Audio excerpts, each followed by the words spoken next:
Kakav bi Game of Thrones bio bez Tyriona Lannistera? Teška glupost, zar ne?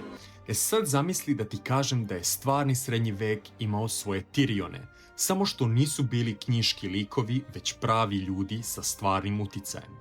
U srednjovekovnoj Evropi vladari su često dovodili ljude neobičnog izgleda, patuljke, džinove ili osobe sa deformitetima.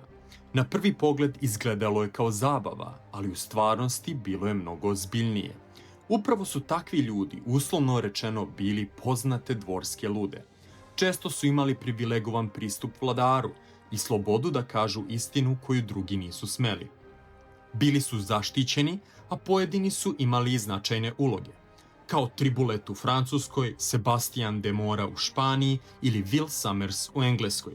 Zbijali su šale, prenosili informacije i bili statusni simbol bogatstva dvora. Tako da, sljedeći put kad gledaš Game of Thrones i kažeš ovaj Tyrion je genije, seti se brojnih dvorskih patuljaka koji su tu funkciju obavljali uživo i bez pomoći scenarija. Zaprati za još istorijskih likova koji bi bez problema dobili svoju HBO seriju.